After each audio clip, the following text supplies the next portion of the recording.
अध्याय 10 प्रश्नावली 1 का 8वां क्वेश्चन। ठीक है, पिछला 7 क्वेश्चन देख चुके हैं। अब हम देखते हैं 8वां क्वेश्चन। नदी के एक किनारे पर दो बिंदु ए और बी के बीच की दूरी 40 मीटर है। नदी के एक किनारे पर बिंदु सी इस प्रकार है कि कोण बी ए सी बराबर 60 अंश तथा कोण ए बी सी बराबर 30 अंश। तो नदी की चौड़ाई ज्ञात कीजिए। ठीक है, ये हमें चित्र पहले से दिया हुआ है क्वेश्चन पे ही। तो ये हमें क्या दिया हुआ है, नदी के एक किनारे पर दो बिंदु। तो ये नदी के एक किनारा है और ये दूसरा किनारा है। तो नदी के एक किनारे पर दो बिंदु ए बी, तो ये ए और ये हो गया हमारा पी। दो बिंदु ए और बी के बीच की दूरी है 40 मीटर। तो ये 40 मीटर पहले से लिख लिया हूँ, 40 मीटर है। नदी के एक किनारे पर बिंदु सी, अब बिंदु सी यहाँ पर है दूसरे किनारे पर। ठीक है, सी इस प्रकार है कि कोण बी ए सी, तो ये क्या हो गया, कोण ये बी ए सी इस 60 अंश तथा ए बी सी कितना है 30 अंश है। तो नदी की चौड़ाई ज्ञात कीजिए। मतलब नदी की चौड़ाई यहाँ से हमें यहाँ क्या करना है, ज्ञात करना है। ठीक है, सी और डी के बीच की दूरी निकालना है। ठीक है, तो ये तो 40 मीटर दिया हुआ है। अब यहाँ पर दो समकोण त्रिभुज बन रहे हैं।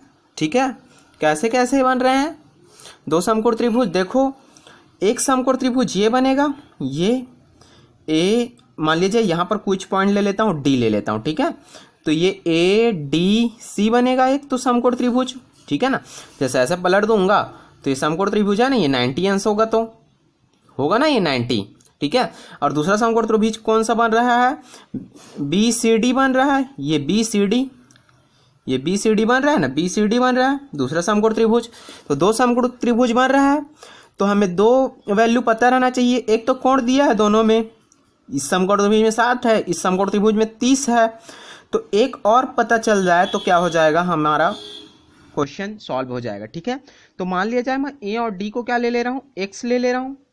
ठीक है, ए और डी को क्या ले लिया, एक्स ले लिया। ठीक है, तो ये कितना हो जाएगा, दोनों मिला के 40 है ना, दोनों मिला के 40 है। मान लिया जाए इसको y ले लूंगा तो x प्लस वाई बराबर 40 है। तो इसको भी मैं x के फॉर्म में लिखूँ तो क्या हो जाएगा, 40 माइनस x हो जाएगा।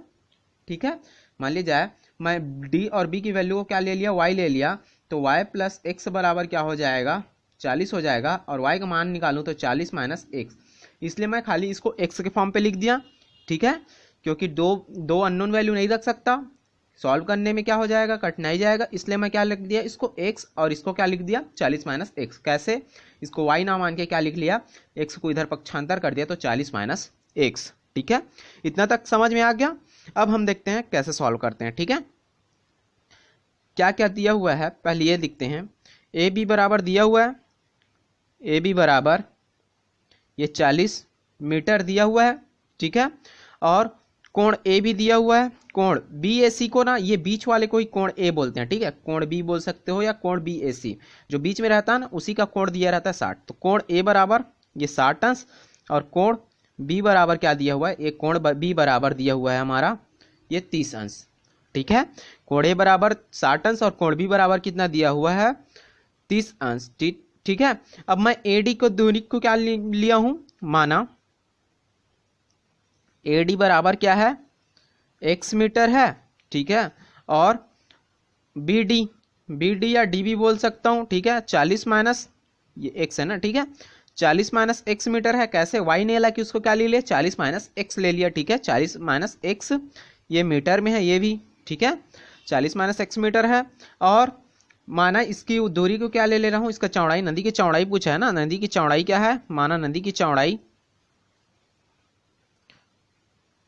सी डी ही रहने देते हैं। ठीक है, कंफ्यूजन ना हो, सी डी है। ठीक है, सी डी है। ठीक है, और ये सी डी का हमें मान निकालना है। ठीक है, तो मैं सबसे पहले एक समकोण त्रिभुज ले रहा हूं। अब समकोण त्रिभुज किससे, देखो दो समकोण त्रिभुज बन रहा है, ये एक इधर एक उधर बन रहा है, तो ए डी सी से। ठीक है, समकोण त्रिभुज ए सी डी लिख सकता हूं या ए डी सी लिख सकता हूं। ठीक है, समकोण त्रिभुज ए सी डी से तो क्या हो जाएगा हमारा, ये क्या है हमारा, देखो ये थीटा यहाँ पर है ना, तो ये क्या होगा, लंब निकालना है, और ये क्या होगा, इसका आधार होगा। तो लंब और आधार किसके रिलेशन में आता है, लाल काका के अनुसार देख चुके हैं हम लोग। और लंब और आधार किस में आता है, टेन थीटा में आता है। ये तो साइन का वैल्यू है, लंब बटे कर्ण, ये आधार बटे कर्ण किसका है, कॉस का है, और लंब बटे आधार किसका है, टेन का है। ठीक है, तो अब मैं ले लेता हूँ टेन, थीटा के जगह पे 60 अंश है तो ये हो गया हमारा 60 अंश हो गया, बराबर का बराबर। अब लंब बटे कर्ण होता है ना, तो ये क्या लिख लेता हूँ, सी डी बटे ए डी हो गया। अब सी डी और ए डी को क्या लिख लिया हूँ मैं, 10 60 अंश, 10 60 अंश का डायरेक्ट मान लिख सकता था। सी डी का मान निकालना है मैं, तो ये सी डी ही रहने देता हूँ। ए डी का मान क्या लिया हूँ मैं, एक्स लिया हूँ, तो ये एक्स हो गया। ठीक है, अब 10 60 अंश का मान आप लोग को पता होगा, ये क्या होता है, कर्णी 3 होता है, और सी डी बराबर बटे एक्स। ठीक है, सी डी का मान निकालना है ना, तो एक्स को इधर ले जा रहा हूँ, तो सी डी बराबर क्या हो जाएगा, कर्णी 3 एक्स हो जाएगा, या एक्स कर्णी 3 लिख सकता हूँ, एक्स कर्णी 3 हो गया। ठीक है, अब मैं ले रहा हूँ दूसरा समकोण त्रिभुज, यहीं पर ले रहा हूँ। ठीक है, दूसरा समकोण त्रिभुज क्या है, समकोण त्रिभुज किससे, त्रिभुज बी सी डी से, बी सी डी में। ठीक है, बी सी डी में क्या हो जाएगा, यहाँ पर भी क्या दिया हुआ है, लंब दिया हुआ है, ये थीटा है तो ये क्या कहलाएगा, लंब कहलाएगा, और ये आधार होगा। तो 10 30 अंश बराबर क्या दिया हुआ है हमारा, क्या हो जाएगा, लंब सी डी बटे क्या हो जाएगा, बी डी। ठीक है, सी डी बटे बी डी। 10 30 अंश का मान पता है आप लोग को, 10 30 अंश का मान क्या होता है, 1 बटे कर्णी 3। ठीक है, जो टेबल बताया था ना वहीं से ले रहा हूँ वैल्यू, 10 30 अंश का मान क्या होता है, 1 बटे कर्णी 3 होता है। सी डी का मान क्या है हमारा, सी डी का मान निकालना है, तो ये हो गया सी डी। क्यों निकाल रहा हूँ, क्योंकि यहाँ पर एक्स था ना, इसलिए मैं इधर और निकाल रहा हूँ। सी डी एक्स कर्णी 3 मीटर थोड़ी नहीं लिख सकते, कुछ वैल्यू आएगा, इसलिए मैं दूसरे क्या कर रहा हूँ, दूसरा समकोण त्रिभुज ले रहा हूँ, वहां से भी सी डी का मान निकालूंगा, दोनों को इक्वल कर दूंगा तो निकल जाएगा। तो यहाँ सी डी हो गया। अब बी डी का मान क्या है, 40 माइनस एक्स, तो ये हो गया 40 माइनस एक्स। ठीक है, सी डी का मान निकालना है ना, तो ये हो गया सी डी। अब ये 40 माइनस एक्स इसके साथ गुणा हो जाएगा, तो 40 माइनस एक्स बटे क्या हो जाएगा, ये कर्णी 3 हो गया। ठीक है, अब समीकरण 1 ये मान लेता हूँ समीकरण नंबर 1 है, ये क्या हो गया हमारा समीकरण नंबर 2। समीकरण 1 2 सी डी है, दोनों को मैं क्या कर सकता हूँ, बराबर लिख सकता हूँ। समीकरण 1 व 2 से, समीकरण 1 व 2 से क्या हो जाएगा, एक्स कर्णी 3। ठीक है, या सी डी का मान यहां पर रख दे रहा हूं, ऐसे भी सोच सकते हो, 40 माइनस एक्स, और ये कर्णी 3 का कर्णी 3 हो गया, कर्णी 3 का कर्णी 3 हो गया इतना। अब ये कर्णी 3 इधर गुणा होगा तो क्या हो जाएगा, 1 मिनट, ये कर्णी 3 इधर गुणा हो जाएगा, तो एक्स कर्णी 3 गुणित कर्णी 3 बराबर ये हो जाएगा 40 माइनस एक्स। ठीक है, 40 माइनस एक्स हो जाएगा, 40 माइनस एक्स, तो ये कर्णी 3 और कर्णी 3 का गुणा क्या होता है, 3 होता है, और 3 और एक्स और है, तो एक्स और 40 माइनस एक्स। एक्स को इधर ले आता हूँ तो ये क्या हो जाएगा, प्लस एक्स हो जाएगा, 3x माइनस एक्स है इधर आएगा, तो ये हो गया प्लस एक्स बराबर ये हो गया 40। 3x प्लस एक्स क्या हो जाएगा, 4x बराबर हो गया 40। तो x का मैं मान निकालूँ यहाँ पर, तो 40 बटा हो जाएगा ये 4 एक कम 4 और 4 दहम 40, तो ये हो गया 10। x का मान क्या निकल गया हमारा, ये हो गया 10। ठीक है, ये रफ वर्क कर, ठीक है इतना, x बराबर क्या हो गया हमारा 10। ठीक है, अब इस x के मान को मैं किसी भी समीकरण में निकाल दूंगा तो सी डी जो चौड़ाई है, नदी की चौड़ाई, वो निकल जाएगा, चाहे समीकरण 1 में रख दूं या समीकरण 2 में रख दूं। ठीक है, x का मान को कहीं पर भी रख दूंगा तो चौड़ाई निकल जाएगा। तो x का मान कहां पर रख देता हूं, समीकरण 1 में रख देता हूं। ठीक है, इजी दिख रहा है, समीकरण कहां पर रखने पर, 1 पर रखने, समीकरण 1 में रखने पर। ठीक है, 1 में रखने पर, ठीक है, क्या हो जाएगा, सी डी और x कर्णी 3 है ना, तो x का मान रख दो, सी डी बराबर क्या हो जाएगा, x का मान 10 है, तो 10 कर्णी 3, और ये क्या हो जाएगा, मीटर हो जाएगा। ठीक है, तो हमारा नदी की चौड़ाई कितना पता चल गया, सी डी बराबर कितना है, 10 कर्णी 3 मीटर है। ठीक है, अब हम देखते हैं नेक्स्ट क्वेश्चन, क्वेश्चन नंबर 9। ये क्वेश्चन नंबर 9 पहले से लिख लिया हूं मैं। ठीक है, अब क्वेश्चन नंबर 9 क्या बोल रहा है, ये पढ़ते हैं। एक मंदिर का शिखर तथा उस पर लगा झंडा भूमि के किसी बिंदु पर क्रमशः 30 अंश और 60 अंश का कोण अंतरित करते हैं। यदि मंदिर की ऊंचाई 10 मीटर हो तो झंडे की ऊंचाई ज्ञात कीजिए। ठीक है, ये इतना दे दिया है। एक मंदिर का शिखर मान लिया जाए, ये क्या है हमारा, यहाँ से यहाँ तक की मंदिर है। ठीक है, ये क्या हो गया हमारा मंदिर है, तथा उस पर लगा झंडा, और यहाँ से ये क्या हो गया, इस पर क्या लगा है, झंडा। मंदिर पे झंडा लगा रहता है ना। ठीक है, ये क्या हो गया, ये झंडा। ठीक है, ये झंडे का रॉड है जिस पे लगाए हम, या डंडा बोल सकते हैं। ठीक है, झंडा भूमि के किसी बिंदु पर क्रमशः 30 अंश।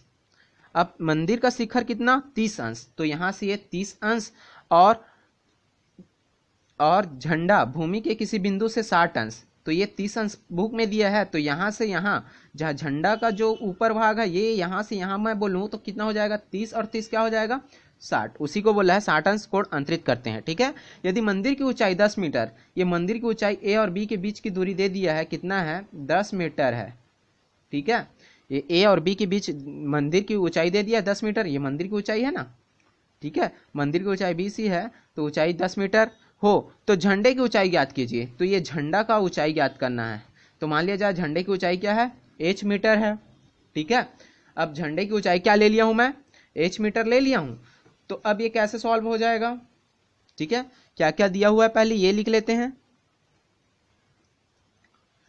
क्या क्या दिया हुआ है यहां पर, BC तो पहले मंदिर है।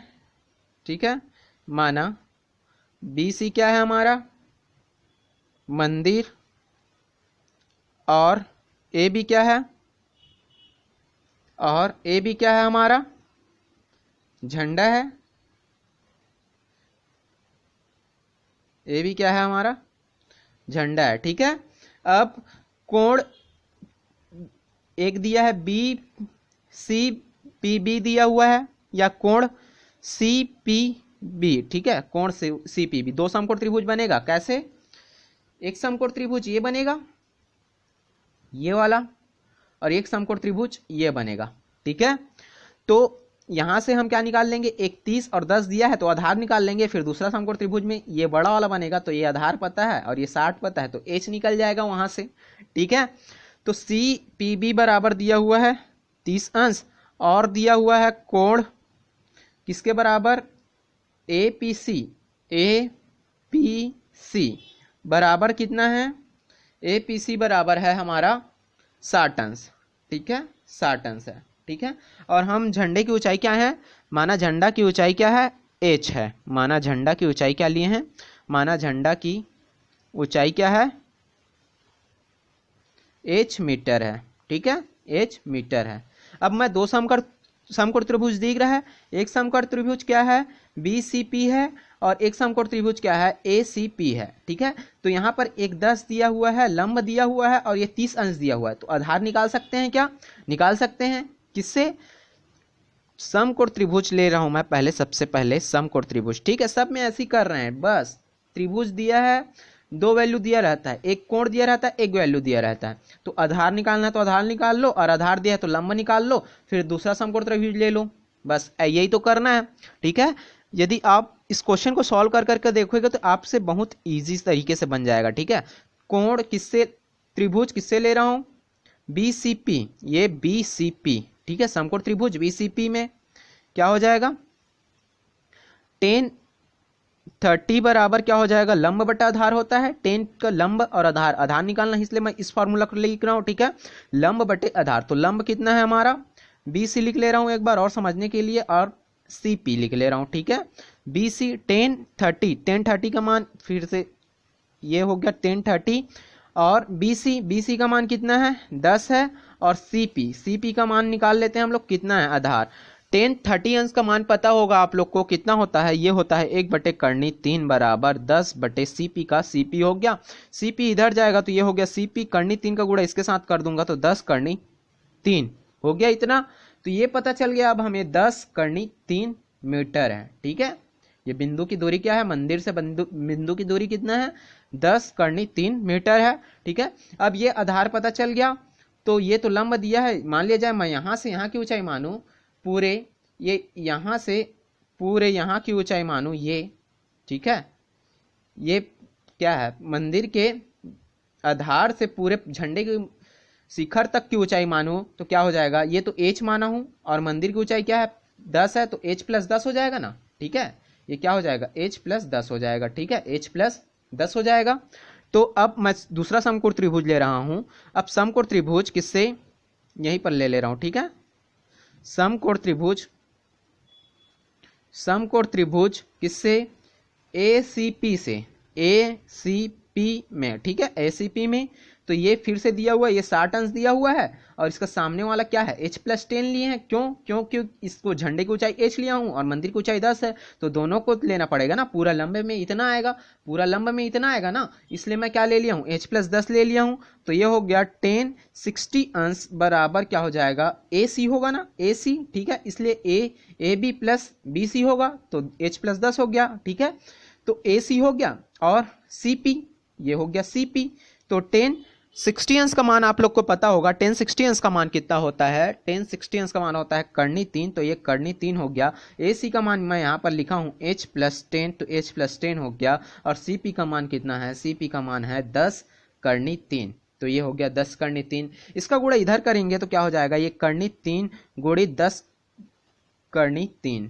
ठीक है, बराबर h प्लस 10 हो गया। अब ये कर्णी 3 और कर्णी 3 का गुणा क्या हो जाता है, 3 हो जाता है, तो ये 10 का 10 और कर्णी 3 और कर्णी 3 का गुणा हो गया 3 और h प्लस 10 हो गया। 10 दिया क्या हो जाएगा 30 बराबर h प्लस 10। अब हमें क्या निकालना है, h का मान निकालना है ना। तो 10 को इधर ले आता हूं, तो ये हो गया 30 माइनस 10 बराबर h, क्यों प्लस है तो इधर आया तो माइनस हो गया। ठीक है, 30 में 10 गया तो ये बचेगा 20 बराबर h। मतलब h बराबर क्या गया हमारा 20 मीटर। यही क्या है हमारा झंडे का ऊंचाई है। ठीक है, h बराबर 20 मीटर माने है ना, माना झंडा की ऊंचाई क्या है h मीटर, तो h बराबर क्या आ गया हमारा 20 मीटर। ठीक है, बहुत ही आसान क्वेश्चन है, आप प्रैक्टिस करिएगा और बनाइएगा। ठीक है, आज के लिए ये 2 ही क्वेश्चन देखते हैं। ठीक है, अगले वीडियो में देखेंगे नेक्स्ट क्वेश्चन। ठीक है, थैंक यू।